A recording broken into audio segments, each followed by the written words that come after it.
students, I am Amit Soran and I welcome you all to our YouTube channel Rajbir classes. आज हम करने जा रहे हैं क्लास 12th की एनसीईआरटी कंटेम्पररी वर्ल्ड पॉलिटिक्स का chapter number 2 that is the end of bipolarity. इस chapter का हम ये थर्ड पार्ट कर रहे हैं। इससे पहले मैं 2 पार्ट और बना चुका हूं, जिसने वो नहीं देखे हैं पहले वो देख लीजिए। आज हम करेंगे शॉक थेरेपी इन पोस्ट कम्युनिस्ट रिजिम्स। पिछले पार्ट में हमने देखा कैसे यूएसएसआर का डिसइंटीग्रेशन हुआ, उसके कॉजेज क्या थे और उसके कॉन्सिक्वेंसेस क्या थे। उसके कॉन्सिक्वेंसेस में हमने देखे थे कि यूएसएसआर के विघटन के बाद कुछ रिपब्लिक्स लिबरेट हुए थे, कुछ नए कंट्रीज बने थे। उन कंट्रीज में एक शॉक थेरेपी अप्लाई की गई थी। वो शॉक थेरेपी क्या है? शॉक थेरेपी अगर हम इकोनॉमिक टर्म्स में बात करें तो गवर्नमेंट की वो पॉलिसीज हैं जिसमें गवर्नमेंट प्राइवेटाइजेशन को बढ़ावा देती है, गवर्नमेंट अपने प्राइस कंट्रोल्स कम कर देती है, गवर्नमेंट सब्सिडीज रिमूव कर लेती है। तो इस तरीके से शॉक थेरेपी एक ऐसा मेथड है गवर्नमेंट का जिसमें गवर्नमेंट अपनी इकोनॉमी को ज्यादा लिबरलाइज बनाती है। बट जब हम बात करते हैं पोस्ट कम्युनिस्ट रिजिम्स की, तो उनमें ये शॉक थेरेपी सडनली लाई गई थी। जैसे ही वो कंट्रीज यूएसएसआर से अलग हुए थे, तब उनकी गवर्नमेंट ने कम्युनिस्ट पैटर्न को छोड़ के कैपिटलिस्ट पैटर्न अपनाया था, और इसमें मदद की थी वर्ल्ड बैंक और आईएमएफ ने। बट ये पैटर्न इतना सडनली अपनाया गया और इतने तेज इंटेंसिटी से अपनाया गया कि इसको शॉक थेरेपी का नाम दिया गया। तो देखेंगे, there was a painful process of transition from an authoritarian socialist system to a democratic capitalist system. ये बहुत ही पेनफुल प्रोसेस था इस ट्रांजिशन का। The model of transition in Russia, Central Asia and East Europe. Russia, Central Asia and East Europe, ये सारे socialist state थे, communist state थे। Was influenced by World Bank and IMF, came to known as shock therapy। इसी transition को बोलते हैं shock therapy. Socialist system से capitalist system की तरफ कोई कंट्री जाती है और वो सडनली जाती है, तो इसको बोलेंगे shock therapy. Shock therapy varied in intensity and speed amongst the former second world countries, but its direction and features were quite similar. इसकी अलग अलग कंट्रीज में इंटेंसिटी अलग थी। इंटेंसिटी का मतलब किस स्टेज में लेके जा रहे हो। आप प्राइवेटाइजेशन कर रहे हो इकोनॉमी का, तो कितना कर रहे हो आप? 30%, 40%, 50% या 100%? कितना प्राइवेटाइजेशन आप बढ़ावा दे रहे हो, इसको बोलते हैं इंटेंसिटी। ये अलग अलग कंट्रीज में वेरी करती थी। किसी कंट्री में इंटेंसिटी कम थी, किसी में ज्यादा थी, और जो स्पीड थी वो भी वेरी करती थी। किसी कंट्री में बहुत ज्यादा तेजी से ये सब किया गया था और किसी कंट्री में स्लो प्रोसेस, ग्रेजुअल प्रोसेस में कैपिटलिज्म की तरफ मूव किया था। बट अगर हम देखें तो इनका डायरेक्शन एक ही तरफ था। इनका मेन पर्पज ये था कि इकोनॉमी को कैपिटलिस्ट इकोनॉमी बनाया जाए। It required to make a total shift to a capitalist economy. Total shift करना चाहते थे कैपिटलिस्ट इकोनॉमी की तरफ। Private ownership was to be dominant pattern of ownership of property. जो प्राइवेट ओनरशिप था वही एक डोमिनेंट पैटर्न बनने वाला था। Privatisation of state assets and corporate ownership patterns were to be immediately brought in. जो स्टेट के एसेट्स हैं, जो गवर्नमेंट के एसेट्स हैं, उनको प्राइवेटाइजेशन किया गया, मतलब कि उनको कॉर्पोरेट बॉडीज को बेचा गया, प्राइवेट सेक्टर्स को बेचा गया। यानी जो ओनरशिप है वो प्राइवेट हाथों में जाने लगी और स्टेट के जो एसेट्स हैं वो कॉर्पोरेट बॉडीज के एसेट्स बन गए। Collective forms were to be replaced by private farming and capitalism in agriculture.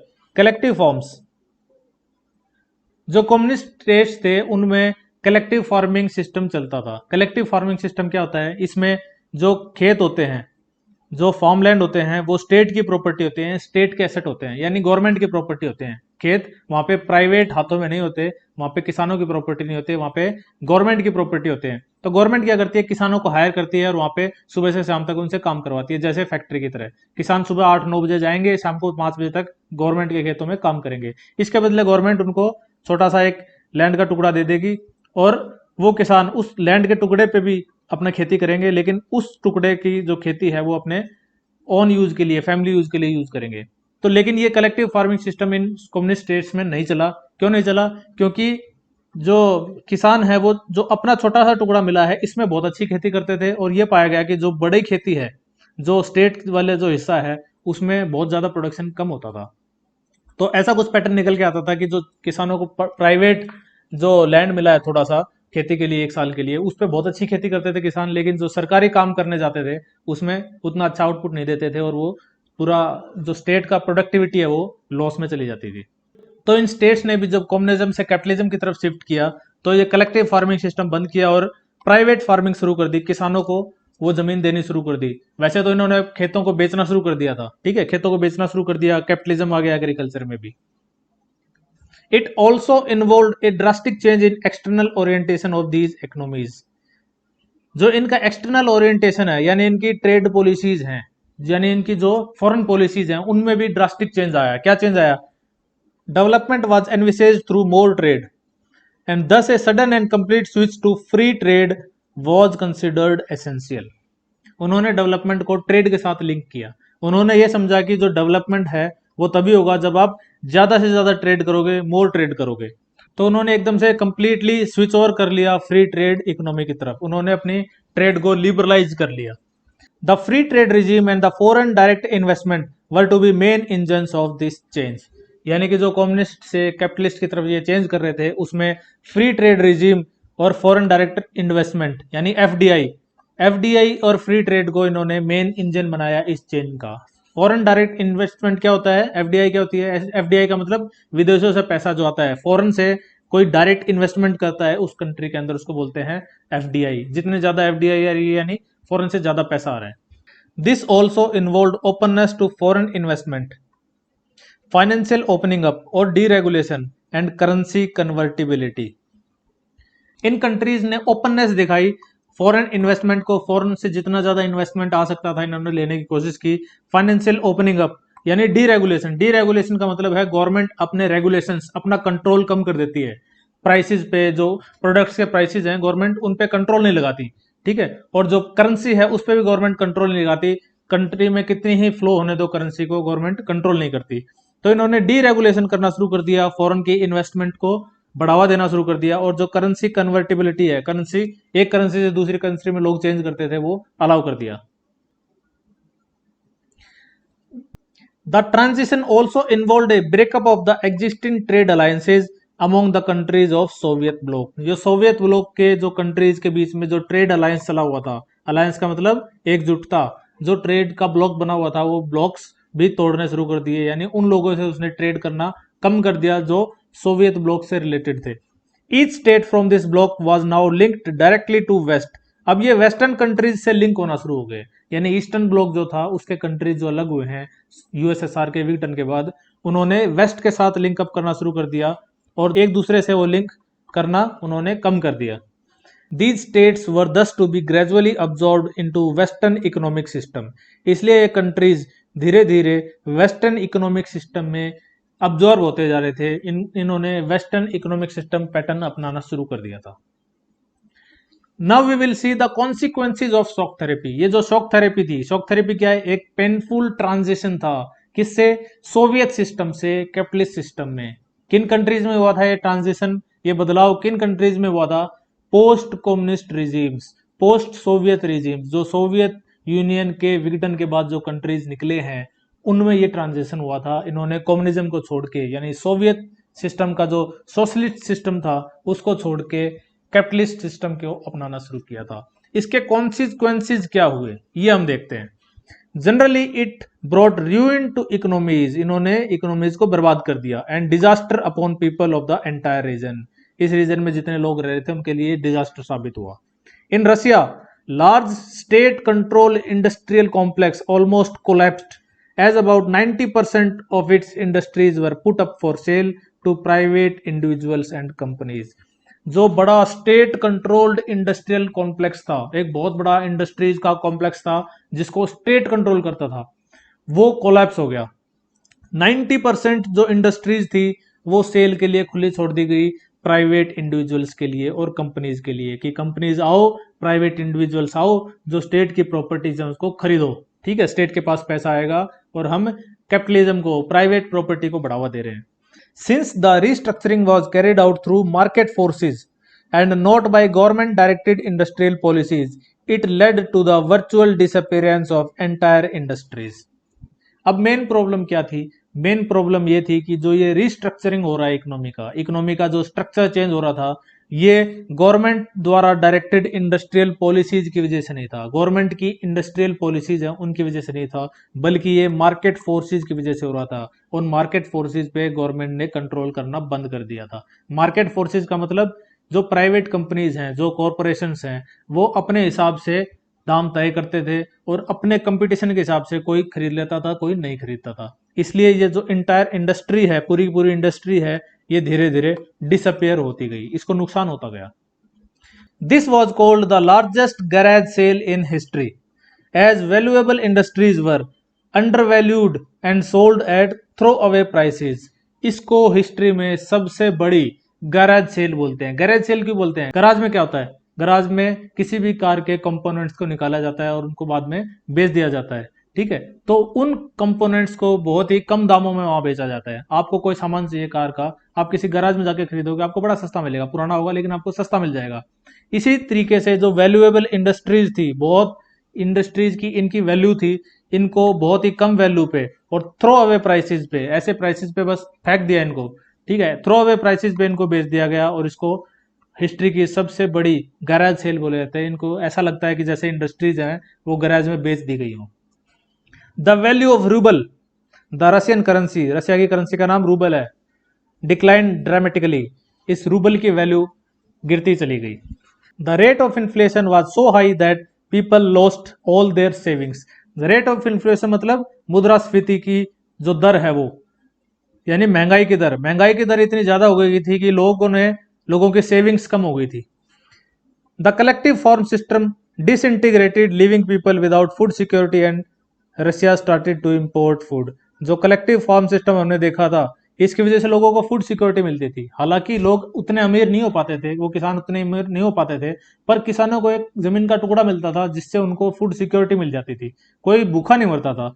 जो ये कलेक्टिव फार्म सिस्टम है, एक तरह से उनके लिए एक फूड सिक्योरिटी सिस्टम प्रोवाइड करता था, बट उसका डिसइंटीग्रेशन होने के कारण ये भी चला गया और रशिया ने इंपोर्ट करना शुरू कर दिया फूड को। The real GDP of Russia in 1999 was below what it was in 1989. 1989 की जो रियल जीडीपी है उससे भी कम 1999 में रशिया की हो गई थी, यानी 10 साल बाद रशिया 10 साल पहले के रशिया से भी ज्यादा गरीब हो गया था। The old system of social welfare was systematically destroyed. Withdrawal of government subsidies pushed large population into poverty. हमने देखा कि शॉक थेरेपी में जो गवर्नमेंट थी उन्होंने अपनी सब्सिडीज वापस खींच ली थी। जो कैपिटलिस्ट कंट्रीज हैं उनमें ये सब्सिडी का सिस्टम नहीं होता, उसमें सोशल वेलफेयर का सिस्टम नहीं होता, उनमें प्राइवेट ओनरशिप होती है, प्राइवेट बॉडीज अपना डेवलपमेंट करती है, अपने हिसाब से काम करती है। तो जो इन्होंने कैपिटलिज्म को अपनाया तो ये सोशल वेलफेयर जो सिस्टम था इनका, ये भी डिस्ट्रॉय हो गया और गवर्नमेंट ने अपनी सब्सिडीज वापस ले ली और बहुत ही बड़ी पॉपुलेशन पॉवर्टी में चली गई। The middle classes were pushed to the periphery of society and academic and intellectual manpower disintegrated और माइग्रेटेड। मिडिल क्लास का भी बुरा हाल हो गया और जो academic and intellectual manpower थी वो माइग्रेट करके वहां से चले गए। द माफिया इमर्ज्ड, इस दौरान आमतौर पे ऐसा ही होता है, जब भी क्राइसिस आता है कोई ना कोई माफिया इमर्ज हो जाता है। Mafia emerge in most of these countries and started controlling many economic activities. बहुत सारी इकोनॉमिक एक्टिविटीज को माफिया ने कंट्रोल करना शुरू कर दिया। जब किसी चीज की डिमांड बहुत ज्यादा हो जाती है तो माफिया का एमर्ज होना स्वाभाविक होता है। फॉर एग्जाम्पल अगर हम देख लें कि कोरोना के टाइम में भी अगर चीजें मिल नहीं रही हैं तो दुकानदार क्या कोशिश करते हैं, दुकानदारों ने कोशिश किया था कि लॉकडाउन में इन चीजों को महंगे दामों पे बेचा जाए। हमने देखा कि हरियाणा में एक बहुत बड़ा रैकेट भी मिला जिसने शराब की तस्करी की। तो ऐसे कंडीशन में, क्राइसिस के कंडीशन में माफिया इमर्ज होना स्वाभाविक होता है, तो गवर्नमेंट की रिस्पॉन्सिबिलिटी बहुत ज्यादा बढ़ जाती है, पर गवर्नमेंट ने इस तरफ भी ध्यान नहीं दिया। Privatisation led to new disparities. जो ये कंट्रीज प्राइवेटाइजेशन की तरफ बढ़े तो इसके कारण कंट्रीज में नई नई डिस्पैरिटीज आई, नई नई असमानताएं आई। Post Soviet states specially Russia were divided between rich and poor regions. Country के जो रीजन्स हैं, अलग अलग इलाके हैं, उसमें कहीं पे रिच रीजन बन गए, कहीं पे पुअर रीजन बन गए। Unlike earlier system there was now great economic inequality between people. Regions में तो इनइक्वालिटी तो थी, इसके साथ साथ लोगों में भी इनइक्वालिटी आ गई, लोग भी अमीर और गरीब में डिवाइड हो गए। The construction of democratic institutions was not given same attention and priority as the demands of economic transformation. जो ये इकोनॉमिक ट्रांसफॉर्मेशन था ये डिमांड करता था कि जो इंस्टीट्यूशंस हैं उनमें डेमोक्रेसी आए, बट इन्होंने जो डेमोक्रेटिक इंस्टीट्यूशंस के कंस्ट्रक्शन में इतना ध्यान नहीं दिया, उस चीज को प्रायोरिटी पे नहीं रखा। इसके कारण जो इकोनॉमिक ट्रांसफॉर्मेशन है वो सही ढंग से नहीं हो पाया। The constitutions of these countries were drafted in A Hari and most including Russia had a strong executive president with widest possible powers that rendered elected parliaments relatively weak। In countries का जो constitution था वो बहुत ही जल्दबाजी में amend किया गया था, बहुत ही जल्दबाजी में नए कॉन्स्टिट्यूशन बनाए गए। खासकर रसिया और जो बाकी कंट्रीज थे उनमें जो प्रेसिडेंट की पावर है उनको इतनी ज्यादा दे दी गई थी कि जो पार्लियामेंट थी वहां की वो प्रेसिडेंट के मुकाबले बहुत ज्यादा वीक बन गई। यानी पार्लियामेंट जो एक लॉ मेकिंग बॉडी होती है उससे ज्यादा पावरफुल वहां का प्रेसिडेंट बन गया। In central Asia the president had great powers and several of them became very authoritarian. जो सेंट्रल एशियन कंट्रीज हमने देखा, उज्बेकिस्तान, तुर्कमेनिस्तान, तजाकिस्तान, इनमें जो प्रेसिडेंट्स हैं उनके पास बहुत ज्यादा पावर हो गई और वो धीरे धीरे अथॉरिटेरियन प्रेसिडेंट्स बन गए। अथॉरिटेरियन मतलब तानाशाह। For example, presidents of Turkmenistan and Uzbekistan appointed themselves to power first for 10 years and then extended it for another 10 years। खासकर जो तुर्कमेनिस्तान और उज्बेकिस्तान के प्रेसिडेंट्स का एग्जाम्पल इसमें दिया हुआ है, उन्होंने इनिशियल में जब वो प्रेसिडेंट बने थे तो उन्होंने अपना टेनओवर 10 साल का रख लिया था और 10 साल जैसे इनके कंप्लीट हुए इन्होंने अपना टेनओवर फिर बढ़ा लिया 10 साल के लिए। यानी 20-20 साल तक एक ही प्रेसिडेंट रह रहा है, प्रेसिडेंट को चेंज नहीं किया जा रहा। वो प्रेसिडेंट अथॉरिटेरियन प्रेसिडेंट बनते जा रहे थे। दे अलाउड नो डिसेंट और opposition. A judicial culture and independence of judiciary was yet to establish in most of these countries. इन प्रेसिडेंट्स ने ओपोजिशन को अलाउ नहीं किया, डिसेंट को अलाउ नहीं किया, इनके खिलाफ बोलना अलाउड नहीं था। जो जुडिशियल सिस्टम था वो भी उतना ज्यादा डेवलप नहीं हुआ था इन कंट्रीज में काफी सालों तक। Most of these economies specially Russia started reviving in 2000 10 years after their independence. ज्यादातर स्टेट्स, ज्यादातर कंट्रीज लाइक रशिया, उन्होंने 2000 के बाद से अपना इकोनॉमी को रिवाइव करना शुरू किया। वो 2000 के बाद यानी लगभग 10 साल के बाद 1990s के आसपास इनका डिसइंटीग्रेशन हुआ था और 2000 में जाके 10 साल के बाद इन्होंने अपनी इकोनॉमी को रिवाइव करना शुरू किया, ये वापस पटरी पे आने लगे। The reason for the revival for most of their economies were the export of natural resources like oil, natural gas and minerals. और ये रिवाइवल का मेन कारण क्या था? मेन कारण ये था कि इनके पास नेचुरल रिसोर्सेज बहुत ज्यादा थे, इनके पास हाइड्रोकार्बन्स थे, इनके पास ऑयल था, इनके पास नेचुरल गैस थी, इनके पास मिनरल्स बहुत ज्यादा थे। तो इन कंट्रीज ने अपने मिनरल्स को यानी नेचुरल रिसोर्सेज को बेचना शुरू किया और तब जाके इनकी इकोनॉमी वापस पटरी पे आई। Azerbaijan, Kazakhstan, Russia, Turkmenistan, Uzbekistan, ये सारे वो रिपब्लिक्स हैं जो यूएसएसआर के विघटन के बाद जन्मे हैं। They are major oil and gas producers. Other countries have gained because the oil pipelines that cross their territories for which they get rent। हमने देखा कि जो सेंट्रल एशियन कंट्रीज थे वो लिंक बनाते थे वेस्टर्न और ईस्टर्न कंट्रीज के बीच में। तो इन्होंने जब ये इंडिपेंडेंट हुए थे इनकी फॉरेन पॉलिसीज इस हिसाब से बनाई थी इन्होंने कि ये उस अपने जोग्राफिकल लोकेशन का फायदा उठाएंगे। तो इनके थ्रू जो ऑयल पाइपलाइंस जाती थी उनका ये रेंट लेते थे। इन कंट्रीज के थ्रू अगर कोई ऑयल पाइपलाइन अपने बिछा रहा है तो उससे रेंट लेते थे और उससे वो अपनी इकोनॉमी को उन्होंने रिवाइव किया। Tensions and conflicts.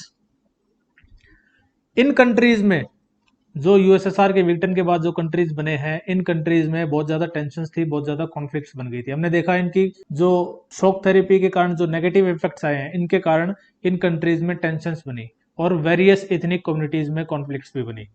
Most of the former Soviet republics are prone to conflicts and many had civil wars and insurgencies। Insurgency की घटनाएं बढ़ गई, सिविल वॉर्स की घटनाएं बढ़ गई। Complicated the picture is the growing involvement of outside powers। इसके अलावा इनके सिविल वॉर तो हो रहे हैं, पहले ही गवर्नमेंट परेशान है और इससे ज्यादा कॉम्प्लिकेटेड चीज क्या हो गई कि जो आउटसाइड पावर्स हैं, बाहर के जो कंट्रीज हैं उन्होंने भी इसमें इन्वॉल्व करना शुरू कर दिया।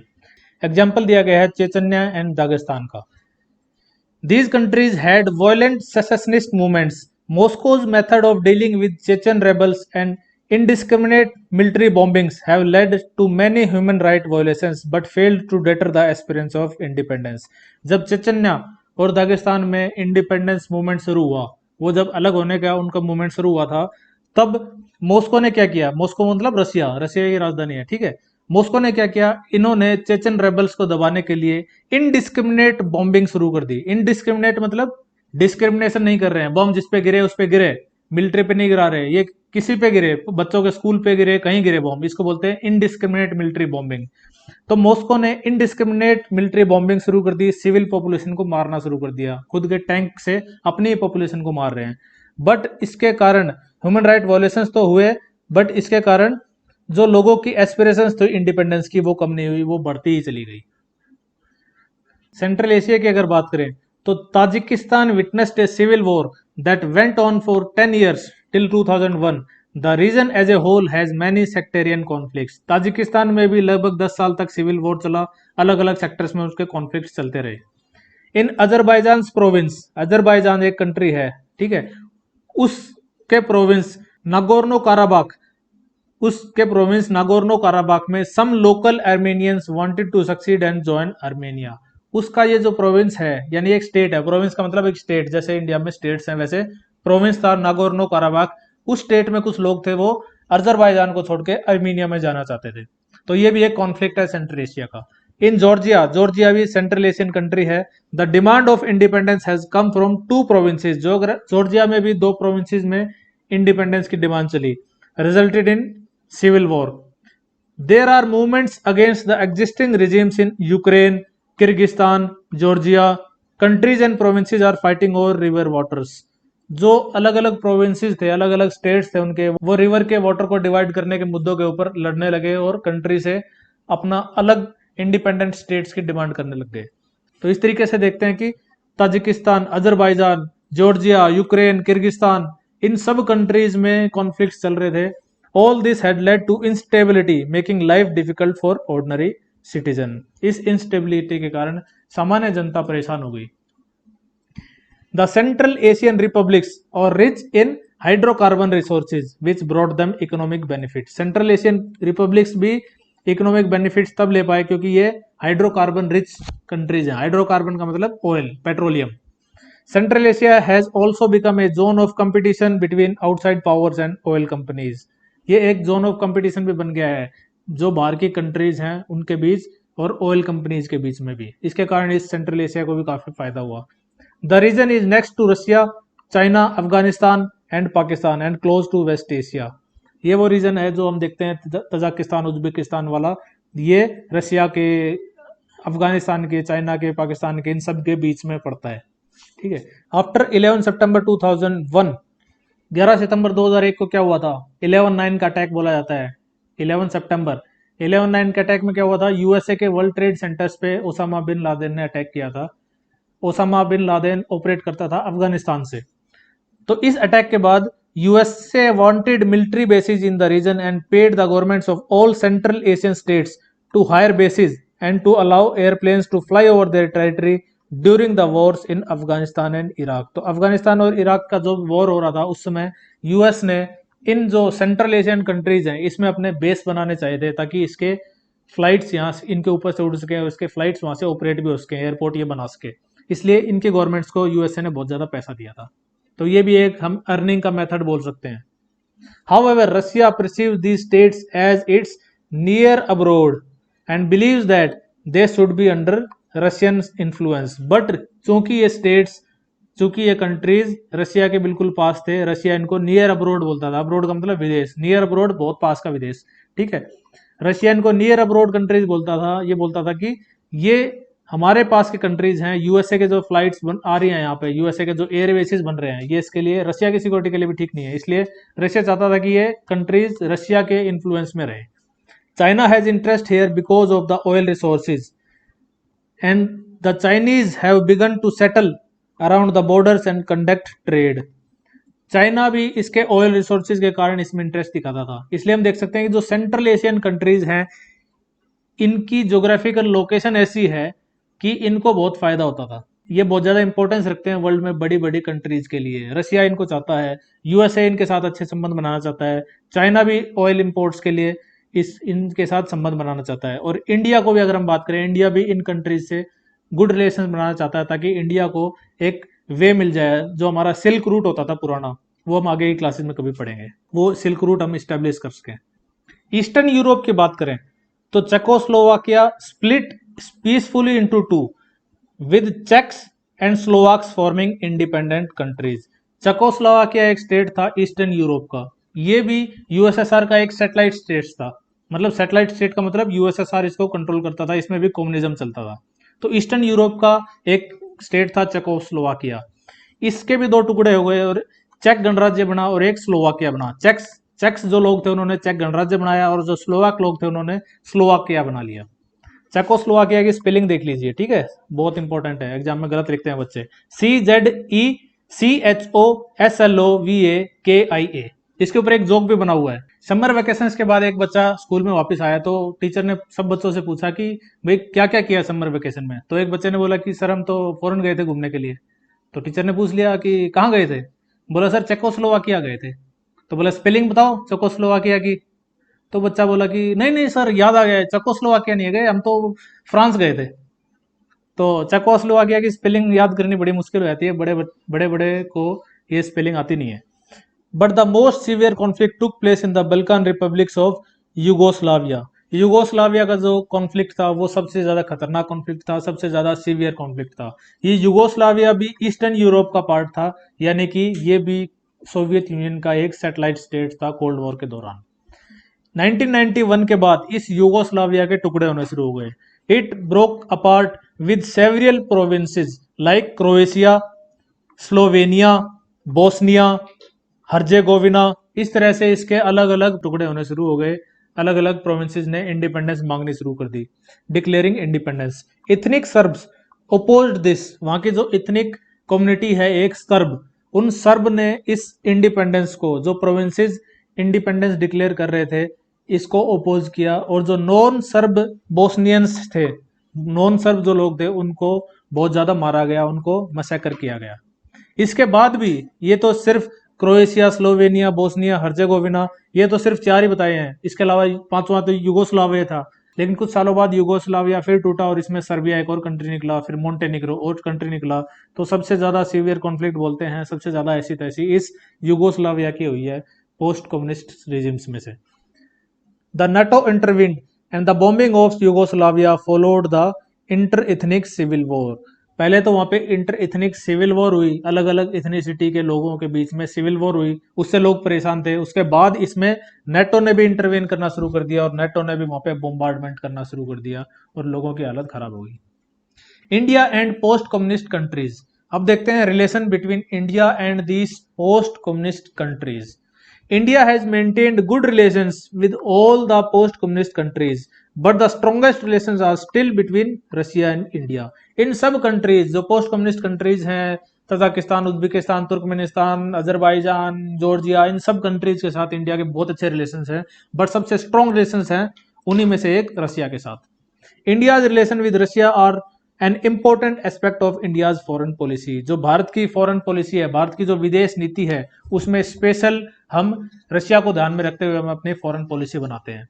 Indian Russian relations are embedded in a history of trust and common interest and are matched by popular perceptions. India Russia के जो रिलेशंस हैं वो बने हैं ट्रस्ट की, जो अपनी हिस्ट्री है, इंडिया और रशिया के बीच में बहुत ज्यादा ट्रस्ट है। हम देखेंगे आगे किस लिए वो ट्रस्ट बना है, ठीक है। और कॉमन इंटरेस्ट, इंडिया के और रशिया के कुछ कॉमन इंटरेस्ट हैं, कुछ कॉमन गोल हैं वर्ल्ड को लेके। They are matched with popular perceptions. और लोगों के बीच में भी पॉपुलर परसेप्शन भी अच्छा है एक दूसरे कंट्रीज के लिए। इंडिया के लोग रशिया को अच्छा मानते हैं, ऐसे ही रशिया के लोग इंडिया को अच्छा मानते हैं, तो पॉपुलर परसेप्शन भी अच्छा है। Indian heroes from Raj Kapoor to Amitabh Bachchan are household names in Russia and many post Soviet countries. One can hear Hindi film songs all over the region and India is part of popular memory। Russia में Indian जो Bollywood industry है उसने अच्छा खासा नाम कमाया है। राज कपूर, अमिताभ बच्चन के टाइम से वहां पे इंडियन फिल्म से देखी जाती है, वहां पे इनको लोग नाम से जानते हैं। जो हिंदी फिल्म सॉन्ग्स हैं वो भी रशिया में बहुत ज़्यादा रेडियो पे, उनके टीवी पे चलाए जाते हैं और इंडिया एक पॉपुलर मेमोरी का पार्ट बना हुआ है उनका। Russia and India had a shared vision of following things. जो विश्व को जो देखने का नजरिया है, जो विजन है, वो इंडिया और रशिया का सेम है। हम क्या चाहते हैं वर्ल्ड में? We want a multipolar world order, है ना। जो एक यूनिपोलर वर्ल्ड ऑर्डर बन गया था, आज हम चाहते हैं कि मल्टीपोलर वर्ल्ड ऑर्डर बने, अलग अलग पोल्स बने, सिंगल जो सुपर पावर है वो वर्ल्ड पे कंट्रोल ना करे। एक कलेक्टिव सिक्योरिटी, हम कलेक्टिव सिक्योरिटी सिस्टम भी चाहते हैं कि अगर एक कंट्री के ऊपर अगर मुसीबत आती है, उसके सिक्योरिटी थ्रेट आता है, तो सब कंट्रीज मिलकर उसके सिक्योरिटी थ्रेट को दूर करें। ग्रेटर रीजनलिज्म, रीजनलिज्म क्या होता है? अपने रीजन के बारे में बात करना। और ग्रेटर रीजनलिज्म का मतलब अपने रीजन का दायरा बढ़ा लेना। तो जो अपना रीजन है, यानी एशिया का रीजन है, उस एशिया का रीजन का डेवलपमेंट हो, ये इंडिया और रशिया दोनों चाहते हैं। ये शेयर्ड विजन है हमारे दोनों के। Negotiated settlements of international conflicts, कोई भी इंटरनेशनल कॉन्फ्लिक्ट होता है, दो देशों के बीच में कॉन्फ्लिक्ट होता है, उसके बीच में जो सेटलमेंट है वो बातों के द्वारा हो, नेगोशिएशंस के द्वारा हो, ना कि लड़ाई के द्वारा। ठीक है, ये भी इंडिया और रशिया दोनों का सोचना है। An independent foreign policy for all country, दोनों ही कंट्री ये चाहते हैं कि हर कंट्री को अपनी फॉरेन पॉलिसी, अपनी विदेश नीति इंडिपेंडेंटली बनानी चाहिए। इंडिपेंडेंट फॉरेन पॉलिसी बनाने का उसका हक होना चाहिए, उस पर किसी दूसरी कंट्री का दबाव नहीं होना चाहिए, दूसरी कंट्री का इन्फ्लुएंस नहीं होना चाहिए। Next thing is decision making through bodies like UN that should be strengthened, democratize and empowered. जो डिसीजन टेकिंग बॉडीज हैं लाइक यूनाइटेड नेशंस, उनमें डेमोक्रेसी आनी चाहिए, उनमें एम्पावरमेंट आनी चाहिए, उसके पास पावर ज्यादा होने चाहिए। ऐसा नहीं होना चाहिए कि अमेरिका उसको कंट्रोल कर रहा हो यूएन को। हम दोनों कंट्रीज ये चाहते हैं कि यूएन के पास ज्यादा पावर हो और उस पर किसी एक कंट्री का कंट्रोल ना हो, उसमें डेमोक्रेसी हो। डेमोक्रेसी का मतलब छोटे से छोटे कंट्री और बड़े से बड़े कंट्री अगर वहां वोट डाल रहे हैं तो उन दोनों के वोट का बराबर वैल्यू हो। ऐसा ना हो कि यूएस से वहां कुछ बोल रहा है उसकी ज्यादा वैल्यू है और कोई घना या और कोई छोटा कंट्री बोल रहा है उसकी कम वैल्यू है। तो डेमोक्रेसी हो उस यूएन बॉडी के अंदर, क्योंकि ये एक वर्ल्ड में डिसीजन मेकिंग बॉडी है। More than 18 bilateral agreements have been signed between India and Russia as a part of India-Russian Strategic Agreement. Bharat और रूस के बीच में स्ट्रेटेजिक एग्रीमेंट हुआ था 2001 में। इसमें 80 से भी ज्यादा बायलैटरल एग्रीमेंट साइन किए गए थे। बायलैटरल का मतलब, बाई का मतलब होता है दो, दो कंट्रीज के बीच में एग्रीमेंट साइन होता है, उसको बोलते हैं बायलैटरल एग्रीमेंट। 80 से ज्यादा एग्रीमेंट साइन हुए थे 2001 में इंडिया और रशिया के बीच में। तो हम कह सकते हैं कि इन दोनों कंट्रीज के रिलेशंस बहुत अच्छे हैं। India stands to benefit from its relationship with Russia on issues like, India को कहां बेनिफिट्स मिले रशिया के द्वारा? कश्मीर इश्यू पे, कश्मीर का जब भी इश्यू आता है रशिया हमेशा इंडिया का स्टैंड लेता है यूएन के अंदर। एनर्जी सप्लाईज, एनर्जी सप्लाई करने में भी रशिया का बहुत बड़ा रोल है हमारे कंट्री के लिए। हम ऑयल भी लेते हैं रशिया से और हमने न्यूक्लियर एनर्जी में भी काफी हेल्प ली है रशिया से। Sharing information on international terrorism, terrorism ने आज इंटरनेशनल रूप ले लिया है। टेररिज्म किसी एक कंट्री में सिमट के नहीं रहा है। हम देखते हैं कि वेरियस टेररिस्ट ऑर्गेनाइजेशंस अलग अलग कंट्रीज से अपने ऑपरेशंस करती हैं दूसरी कंट्रीज के ऊपर। तो ऐसे में अगर टेररिज्म पे कंट्रोल करना है तो दोनों कंट्रीज के बीच में या सभी कंट्रीज के बीच में ऐसा इंफॉर्मेशन सेटअप होना चाहिए कि एक दूसरे के साथ हम टेररिज्म के ऊपर इंफॉर्मेशन शेयर कर सकें, तभी हम टेररिज्म को आज के दिन कंट्रोल कर सकते हैं। तो इंडिया और रशिया के रिलेशन में भी इंडिया को यही बेनिफिट मिल रहा है कि रशिया टेररिज्म से रिलेटेड सारी इंफॉर्मेशन इंडिया को देता है। एक्सेस टू सेंट्रल एशिया, जो मध्य एशिया है उसमें एक्सेस पाने के लिए भी हमें रशिया की हेल्प चाहिए। Balancing it's relations with China, China के साथ अगर हमें अपने रिलेशंस बैलेंस करने हैं तो उसके लिए भी हमें अपने अच्छे रिलेशंस बनाने होते हैं रशिया के साथ। क्योंकि चाइना को एक पावरफुल कंट्री आज के दिन माना जाता है, बट अगर उसके पावर को कम करना है, उसके पावर को बैलेंस करना है, तो बाकी सब कंट्रीज को भी साथ में आना होगा। Russia stands to benefit from this relationship because India is the second largest arms market for Russia. Indian military gets most of its hardware from Russia. अब रशिया को भी इंडिया की जरूरत है। रशिया को इंडिया की क्यों जरूरत है? क्योंकि जो इंडिया है वो रशिया की जो आर्म्स मार्केट है उसका सेकेंड लार्जेस्ट इंपोर्टर है। Since India is a all importing nation, Russia is important to India and has repeatedly come to assistance of India during oil crisis. जब भी ऑयल क्राइसिस आया है तो इंडिया की oil demands को Russia ने पूरा किया है। India is seeking to increase its energy imports from Russia and republics of Kazakhstan and Turkmenistan. तो इंडिया अपने एनर्जी इंपोर्ट्स के लिए रशिया पे भी डिपेंडेंट है और कजाकिस्तान और तुर्कमेनिस्तान जो सेंट्रल एशियन कंट्रीज हैं, जो कि यूएसएसआर के ही पार्ट थे पहले, उन पे भी डिपेंडेंट है। Cooperation with these republics includes partnership and investment in oil fields. तो जब भी इन इन रिपब्लिक्स के साथ कोऑपरेशन करते हैं या बायलैटरल मीटिंग्स करते हैं, तो इन ऑयल फील्ड्स के ऊपर इन्वेस्टमेंट की भी बात की जाती है। Russia is important for India's nuclear energy plants. हमने देखा अभी कि इंडिया के जो न्यूक्लियर एनर्जी प्लांट्स हैं उसमें भी रशिया काफ़ी हेल्प करता है, हमें न्यूक्लियर रॉ मटेरियल प्रोवाइड करता है, हमें न्यूक्लियर से रिलेटेड टेक्नोलॉजी प्रोवाइड करता है, और जब भी यूएन में रिलेटेड ऐसे कोई मुद्दे उठते हैं तो रशिया हमारे फेवर में बात करता है। It has also assisted India's space industry by giving cryogenic rocket when India needed it. Russia ने हमारी स्पेस इंडस्ट्री में भी काफ़ी मदद की है क्रायोजेनिक रॉकेट देके। वैसे तो हम जब सैटेलाइट छोड़ते हैं पीएसएलवी के द्वारा, पोलर सैटेलाइट लॉन्च व्हीकल के द्वारा, तो उसमें क्रायोजेनिक इंजन हमको नहीं चाहिए, तो हम वो तो पहले से छोड़ते आए हैं। बट जब हम जीएसएलवी यूज करते हैं, जियो स्टेशनरी लॉन्च व्हीकल यूज करते हैं, उसमें हमको चाहिए क्रायोजेनिक इंजन, क्रायोजेनिक रॉकेट। वो बहुत हैवी ड्यूटी सैटेलाइट के लिए यूज होता है, बहुत हैवी सैटेलाइट या बहुत हायर ऑर्बिट में भेजने के लिए जिस व्हीकल का इस्तेमाल किया जाता है, उसके लिए हमें हैवी रॉकेट चाहिए, बहुत ज्यादा पावरफुल रॉकेट चाहिए, तो उसके लिए हमें क्रायोजेनिक रॉकेट भी रशिया ने प्रोवाइड किए थे। Russia and India have collaborated on various scientific projects. बहुत सारे ऐसे साइंटिफिक प्रोजेक्ट्स हैं जिनके ऊपर इंडिया एंड रशिया ने कोलैबोरेशन किया है। फॉर एग्जांपल ब्रह्मोस, ब्रह्मोस एक मिसाइल है जो इंडिया और रशिया ने मिलकर बनाई है। Flashback India and the USSR. India और यूएसएसआर के रिलेशंस का हम फ्लैशबैक देख लेते हैं, कैसे हमारे रिलेशंस रहे हैं। During cold war era, India and USSR enjoyed a special relationship which led critics to say that India was part of Soviet camp. It was multi-dimensional relationship. Cold war era के दौरान भी India और Russia के relation अच्छे थे। इसके कारण कुछ क्रिटिक्स ये भी कहते हैं कि इंडिया ने प्रॉपर नॉन अलाइनमेंट पॉलिसी नहीं अपनाई, इंडिया सोवियत कैंप का हिस्सा था, बट ऐसा एक्चुअल में नहीं था। ठीक है, ये सिर्फ आरोप लगाए जाते हैं खासकर वेस्टर्न कंट्रीज के द्वारा। तो हम रिलेशन देख लेते हैं। हमारे पास मल्टी डायमेंशनल रिलेशन पे अलग अलग डायमेंशन में हमारे रिलेशन हैं, economic dimension, political dimension, military dimension, strategic dimension. अलग अलग डायमेंशन में हम देख लेते हैं हमारे रिलेशनशिप्स कैसे हैं रशिया के साथ। पहले देख लेते हैं economic dimension. The Soviet Union assisted India's public sector companies at a time when such assistant was difficult to get. जब भारत आजाद हुआ था तो जो हमारी पब्लिक सेक्टर कंपनीज थी गवर्नमेंट के द्वारा ओन कंपनी थी, उनको असिस्टेंस दी थी रशिया ने। उस समय भारत नया नया आजाद हुआ था और भारत को कहीं और कंट्रीज से हेल्प नहीं मिल रही थी, तो सबसे पहले हेल्प करने के लिए सामने आया था Russia. It gave aid and technical assistance for steel plants like Bhilai, Bokaro, Visakhapatnam and machinery plants like भेल, भारत हैवी इलेक्ट्रिकल्स लिमिटेड। जो हमारे स्टील प्लांट्स हैं बोकारो का, भिलाई का, विशाखापट्टनम का, इन सब स्टील प्लांट्स को हमने रशिया की मदद से लगाया था। जो हमारा भेल हमने स्टैब्लिश किया था, भारत हैवी इलेक्ट्रिकल्स लिमिटेड, जो हमारे डिफेंस के लिए इक्विपमेंट्स बनाता है, इलेक्ट्रिकल इक्विपमेंट्स बनाता है, वो भी हमने रशिया की मदद के साथ स्टैब्लिश किया था। The Soviet union accepted Indian currency for trade when India was short of foreign exchange. Normal तौर पे जब दो कंट्रीज के बीच में ट्रेड होता है तो डॉलर करेंसी इस्तेमाल होती है।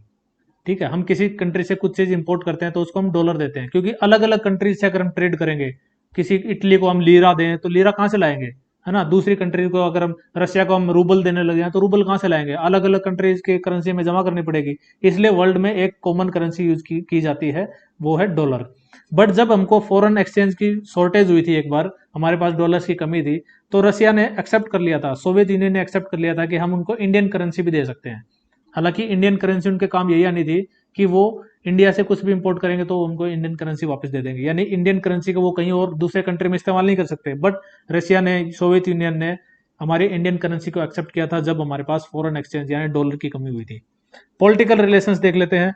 Soviet union supported India's positions on the Kashmir issue in UN. UN में बहुत बार कश्मीर इशू उठाया गया है, उसमें सोवियत यूनियन ने हमेशा 100% इंडिया का साथ दिया है।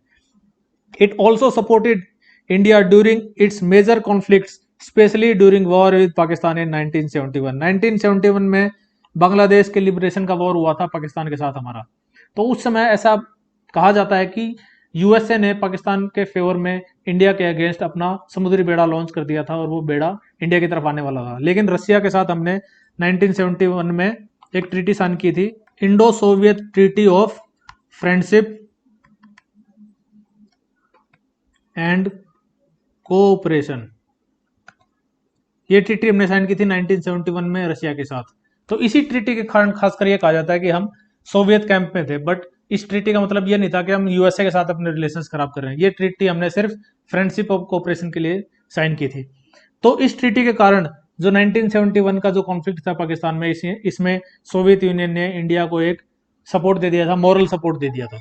India too supported Soviet foreign policy in some crucial but indirect way. Indirectly India ने भी बहुत बार सोवियत जो फॉरेन पॉलिसी है उसको सपोर्ट किया है। अगर हम मिलिट्री रिलेशंस देख लें तो India received most of its military hardware from Soviet Union at a time when few other countries were willing to part with military technologies. ऐसा एक समय था जब दूसरे कंट्रीज एक दूसरे के साथ अपनी मिलिट्री की टेक्नोलॉजी शेयर नहीं करते थे, क्योंकि दूसरों कंट्री के साथ अगर मिलिट्री की टेक्नोलॉजी शेयर की तो दूसरे कंट्री भी वैसे ही वेपन डेवलप कर लेगा। बट रशिया ने अपनी टेक्नोलॉजी हमारे साथ शेयर की थी और मिलिट्री जो हार्डवेयर है हमने सबसे ज्यादा रशिया से इम्पोर्ट किए थे।